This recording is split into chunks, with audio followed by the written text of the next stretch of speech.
Hey everyone, I hope you're having a great day. My name is Tyler Pate, and I'll be today's host for Illustrator Challenge.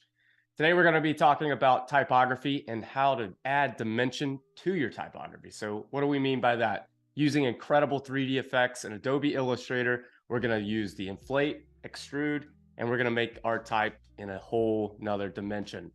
So, let's make sure that we follow along and download that source file down in the description. Also, this week, we're going to be promoting the new Share for Review feature in Adobe Illustrator. I want you to help me be the best I could be. So I need you to help me art direct this fun little food card design that I did. And the link's down in the description again. But if you click on it, you're going to see the design file for Friday's stream. And whenever you click on it, you get to add comments to the areas that you want to change or maybe want to make something cooler about. So definitely check that source file out, and I hope to see you on Friday's stream so that we can review it all together. All right, so let's go ahead and dive into today's challenge. All right, so hopefully if you have the source file, you'll be able to see exactly what we have here. Juicy moves today. All right, all 3D, all Adobe Illustrator. So let's go ahead and think about how do we make this first one. And this first one's gonna be using the extrude tool. First off, let's go ahead and get this clean artboard going. I have some typography over here to the left. We could use those fonts, but just to show you exactly what we're doing, we're going to type in the names and the words that we want to use. I would suggest you pick something new. What's something that you would think would be fun to add 3D effect to? Okay. I need my bounding boxes. Where are my bounding boxes? Perfect. All right, juicy. We have our first one. I'm gonna eyedropper tool this font. Again, if you want to use the exact same font, we have it over in the settings there. And I'm going to duplicate. I'm gonna say moves. And then eyedropper tool that. And to make the actual stream fun, we're gonna change the color palette just a little bit. So let's see, we can do something a little different. Let's try this yellow. And then we could try something like a nice orange. Yeah, there we go. We'll add a background color just so that we could see how the effect is going to correspond with our design. Make this a little golden. Maybe a little lighter.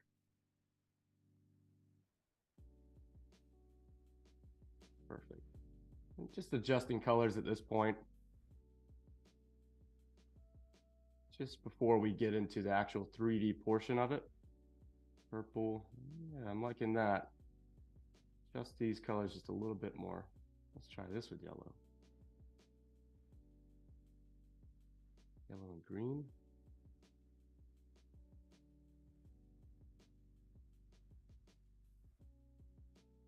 I think that'll do.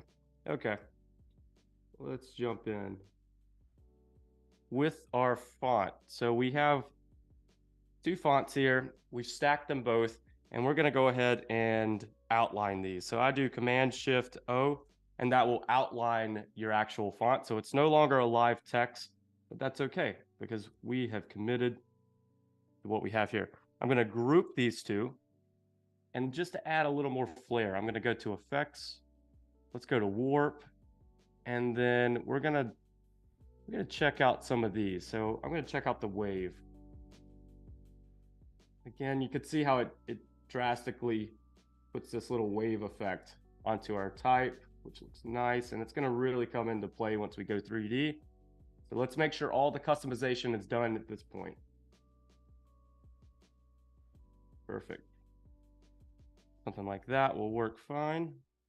All right, now let's dive into 3D. With your type selected, we're gonna go up to Effects, 3D and Materials, Extrude and Bevel. All right. So this is the effect that we want. We want to make sure the extrude button is clicked. We want to make sure we avoid clicking the 3D rendering button, which is up here in the top right.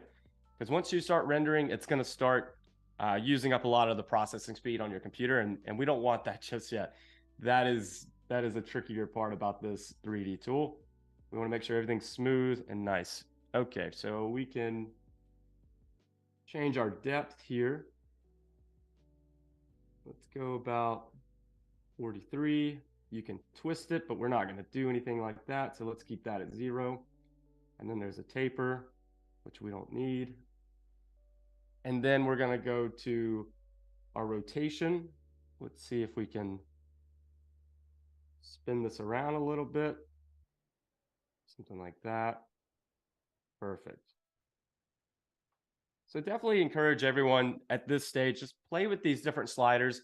I talked about this a little bit for last week's stream, and it just takes time. Like understanding what each of these sliders do is really important. So I would say let's have some fun with these on your own time and really see what works best for you, because this is just changing the whole angle, which will then get into lighting and then the material, which all has a really fun effect at the end. Okay, now that we got their object in the right shape and the rotation's good, we're going to go to materials. We're going to keep the default material as is. We're going to go down at the bottom where it says base properties, and then we're going to adjust this just a little bit. So I'm thinking a 0.60 range, 63, 65, that's fine. And then we're going to go to the metallic, and we're just going to adjust this a little bit. This will add more of that reflectiveness to it. And we definitely want some of it, but not too much.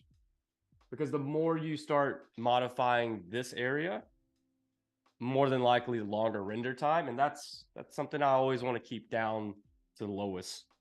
Because the rendering time will take up most of the stream sometimes whenever we get too crazy with the effects.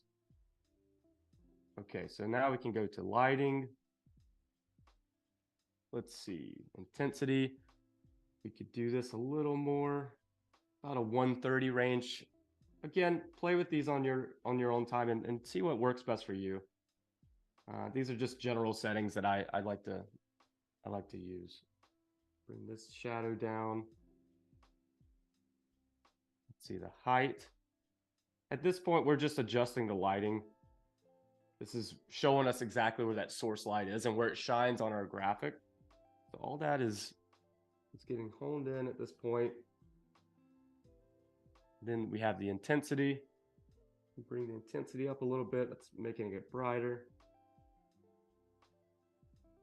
Perfect. And then let's see what else we can do. We can go back to objects, and this is how we got that bevel effect. You saw that there was a lot of little details on the typography. So if you click down on bevel, let's turn this on, and you notice that we now see a little bit more definition on there. And change that to round. Let's see, repeat.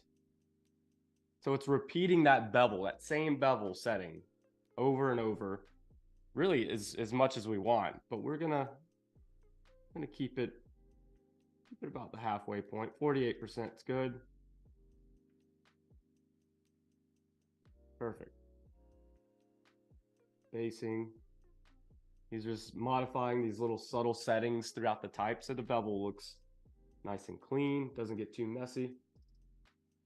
Okay, perfect. All right, and that is it. That's how quick it is to use the extrude tool in the 3D effects panel to make some custom type. So let's go ahead and do one thing, and that's render. So make sure that your object and type is selected, and we're going to go up and click on the render.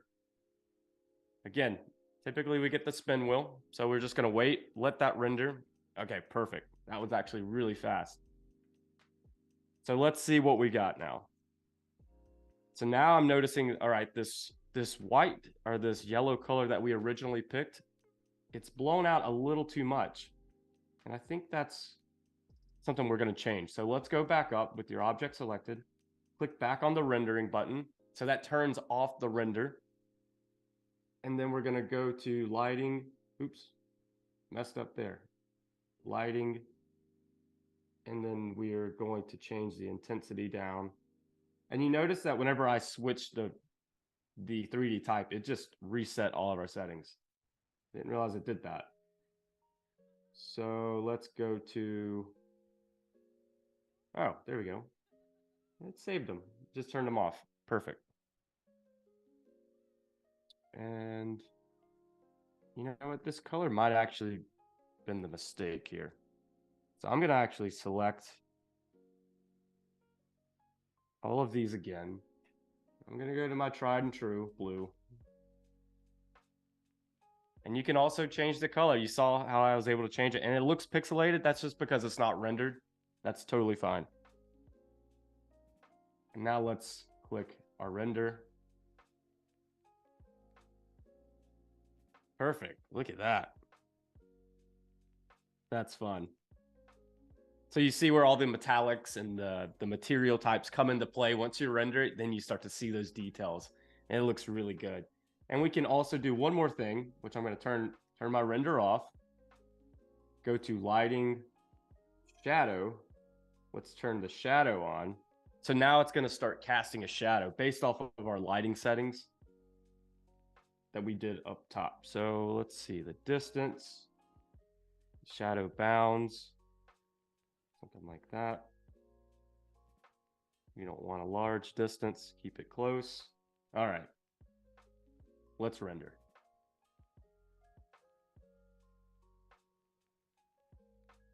So sometimes it varies. Depends on your machine. It depends on how many programs you have running. All that stuff really comes into play whenever you're rendering your type here. That's perfect though. I like that. So compare it to our original. Our colors are a little different, but that's the only thing. And again, if we wanted to change the colors, I would recommend turning off the render. Let's click on those actual shapes with the color we want to change. And you see that our original vector is still that standard type that we used. But whenever you turn the outline mode off, it's showing that effect. Pretty incredible. All right, let's brighten this. Something right there. I'm going to do the same for my blue. Just give it a little more color to it. Nice and bright. All right, render.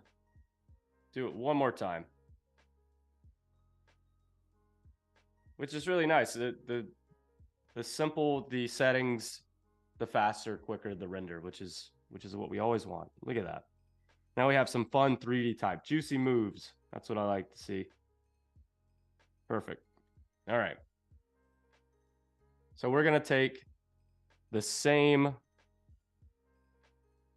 font and typography that we created at the very beginning. So this is the same thing. We're talking about, we have a font, we outline mode it, and then we put a effect on it. And if you want to see the effect, it's wave warp. That's what we originally done. If you want to switch it up, we can change this one to something different. Let's see, we could do this fisheye. That's usually a fun one. We could do flag. That's another good one. Bulge. I think this might be a good one. Let's do this one. Adjust the settings if you want to. Perfect. And we're gonna center this to our artboard. Let's go ahead and add our background color just to give it that nice contrast once we start rendering and playing with the effect. Perfect.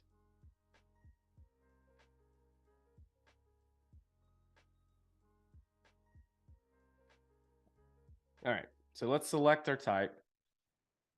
And typically this 3D and materials panel stays open whenever you're adjusting and messing around with this 3D effect.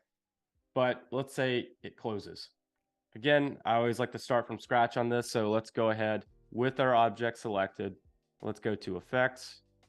Let's go down to 3D, and then we're going to do inflate. Perfect. All right, so now our window is back open. Here's our panel, shows us all the effects. And now you see that the type effect is a little different than what we saw with the extrude. We wanted to jump back over. This is what extrude looks like.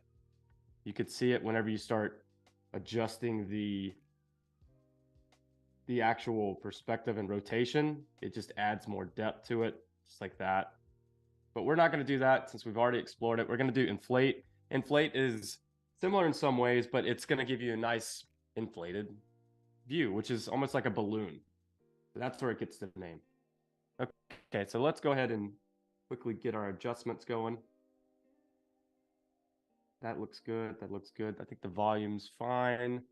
Let's do this at, let's see, right around there. We'll move that over to, let's say about 15, maybe a little less. 11's fine. And then we'll keep that 0.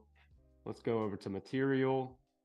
We can change this to, let's say, about right there for roughness.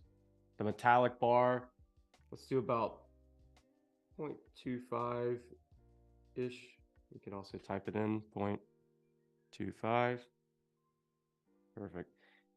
And, you know, whenever you are playing with the materials, I think the effects tool is always really fun for this, because whenever you're inflating it, you're going to see all the highlights and details which really come to play with this. So the metallic and the roughness and all that is just really important for this effect.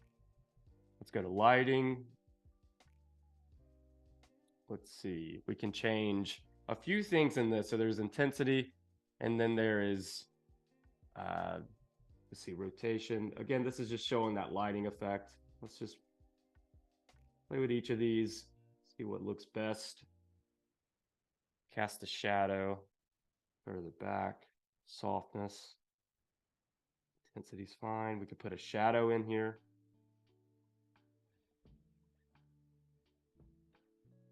Just like that.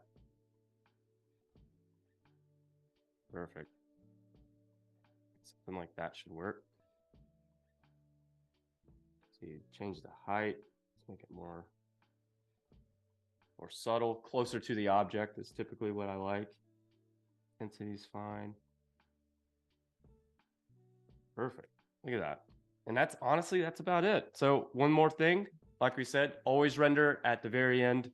So we have everything selected here, and we're now going to click on our render button. Should give us a little spin wheel. We're just going to wait for that to render.